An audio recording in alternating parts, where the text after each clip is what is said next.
Choose more ಎಲ್ಲ ಸಾಧ್ಯ ಮಾಡಬೇಕು. ಅದಕ್ಕೆ 4 ಚಕ್ರ, 1 ಚಕ್ರ ವಾಹನವು ನಿಮ್ಮ ಮಗು, 2ನೇ ಚಕ್ರ ಅಪ್ಪ ಅಮ್ಮ, 3ನೇ ಚಕ್ರ ಟೀಚರು, 4ನೇ ಚಕ್ರ ವಾತಾವರಣ. ಯಾಕೆ ಸೇರ್ತಾನೆ, ಎಲ್ಲಿ ಕುತ್ಕೊಂತಾನೆ, ಎಲ್ಲಿ ಏನ್ ತಿಂತಾನೆ, ಏನ್ ನೋಡ್ತಾನೆ, ಅದೆಲ್ಲ ಬಹಳ ಇಂಪಾರ್ಟೆಂಟ್. बहुत सारी चीजें आंख से लगता है हराम है, कान से सुनना हराम है, मुंह से बोलना हराम है. तो उसके लिए ಬಹಳ ಇಂಪಾರ್ಟೆಂಟ್. ನಮ್ಮ ಟೀನೇಜ್ ಮಕ್ಕಳಿಗೆ ಗೊತ್ತಿರಲ್ಲ ಏನ್ ನೋಡ್ಬೇಕು, ಏನು. ಟೀನೇಜ್ ಅಂದ್ರೆ ಯಾವಾಗ ಶುರು ಆಗೋದು? 13 to 19 ಅಂದ್ರೆ ಟಿನ್ ಅಂತಂದ್ರಲ್ಲ, ಅದೆಲ್ಲ ಟೀನೇಜ್. 2 ದೇವಗಳು 4 ದೇವಗಳು ಜೊತೆಗಿರ್ತಾರೆ. ಶೈತಾನ जाता रहती बच्चों के ऊपर. 17 साल की, 16 साल की, 12 साल की.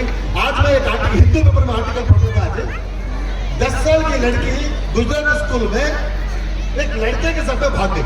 हेडलाइंस कहते थे बच्चे, ಅಮ್ಮ ಟಿವಿ ಸೀರಿಯಲ್ ನಲ್ಲಿ ಬಿಸಿ, ಅಪ್ಪ ದುನಿಯಾದಲ್ಲಿ ಬಿಸಿ, ಮಕ್ಕಳು ಕಾನ್ಸಂಟ್ರೇಟ್ ಮಾಡೋದು ಯಾರು ಇಲ್ಲ.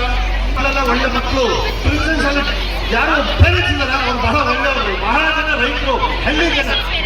ಅದಕ್ಕೆ ಇಲ್ಲಿ ಒಂದ್ಸಲಿ ಈ ಪ್ರಿನ್ಸೆಸ್ ಶಾಲೆಯಲ್ಲಿ ಒಳ್ಳೆ ರಿಸಲ್ಟ್ ಬರ್ತಾ ಇರೋದ್ರಿಂದ, ಒಳ್ಳೆ ಮಕ್ಕಳು ಇರೋದ್ರಿಂದ, ಒಳ್ಳೆ ಟೀಚರ್ಸ್ ಇರೋದ್ರಿಂದ, ಒಳ್ಳೆ ಪೇರೆಂಟ್ಸ್ ಇರೋದ್ರಿಂದ ನಿಮ್ಗೋಸ್ಕರ